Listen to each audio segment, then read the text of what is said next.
Okay, so hopefully you're nice and confident playing those legato scale shapes up the neck. And now we can concentrate on adding that tap there, spice it up a bit more. Basically the example I played at the beginning is using the same fret in hand notes as I showed you previously, but you're adding a tap up there.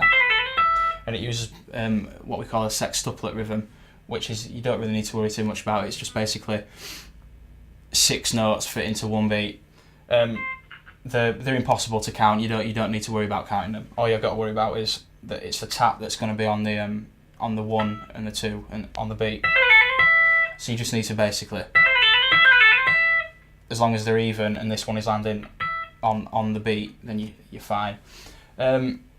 So yeah, the first shape is that position there.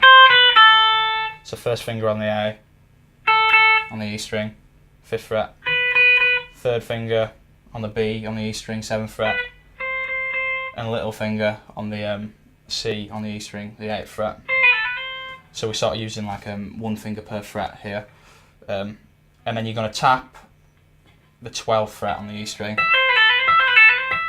And then, due to this exercise doesn't use a pick, but we have to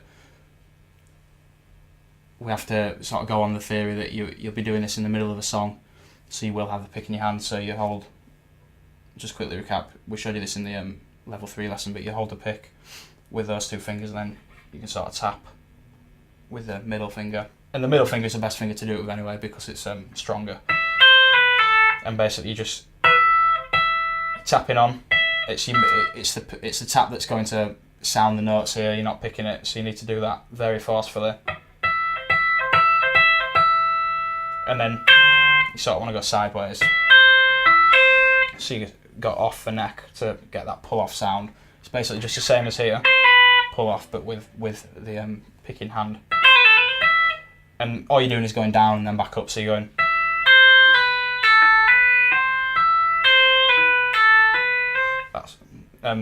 So yeah, that's the rhythm. That's the sequence of notes.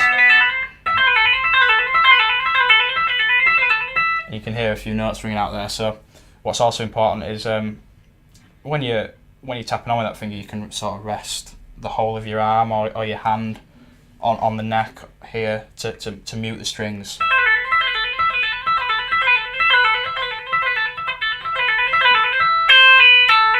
So it's first important just to stay in that shape, get used to that lick with the middle finger tap and the rhythm and the sequence. And then the next shape is so you're just moving up 1 position. So your middle finger tap is going to now be on the 13th fret of the E string, the F, and your fretting hand is going to be here. So first finger on the 7th of the E string. Second finger on the 8th of the E string. Little finger on the 10th of the E string.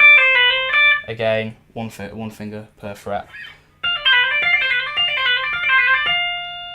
The next position, middle finger moving up the scale again on the 15th fret of the E string, the G.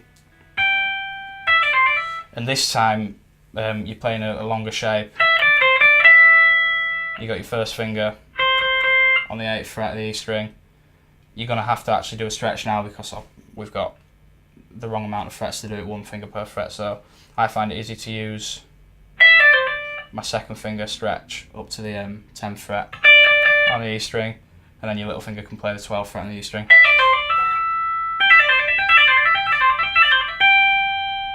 Next shape, middle finger tap on the 17th fret there of the E string.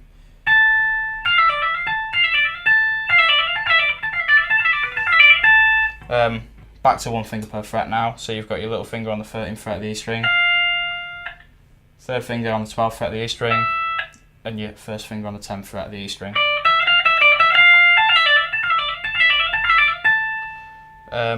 Moving up 1 more, this is the last bit of this part of the lick. middle finger tap on the that'd be a 19th fret, I think. Can't count. Yeah, that is your 19th fret. And you've now just got one finger per fret again, little finger, 15th fret there, second finger on the 13th fret, first finger on the 12th fret. And all of them last for 1 bar, so you're doing that 4 times each. So 1, 2, 3, 4. The tricky bit is the sliding between the positions, basically. We don't actually want to hear the slide, but you need to slide to get up to the next position. So basically, I find the best way is, as your middle finger tap goes on, the period where that note is held down means anything behind it is completely muted. If you see, you can't hear anything behind that. So what you can do is slide up as that tap is on, so you won't hear that slide.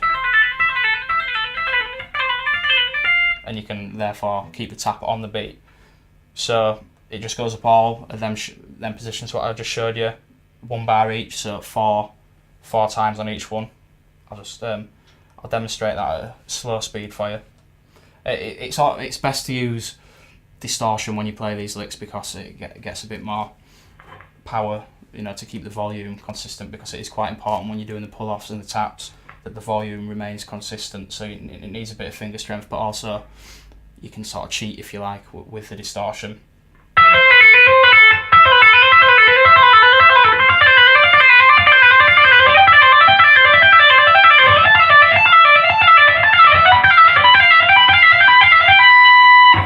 So again, it's quite easy to practice that. It's better to practice it at a slow speed. So.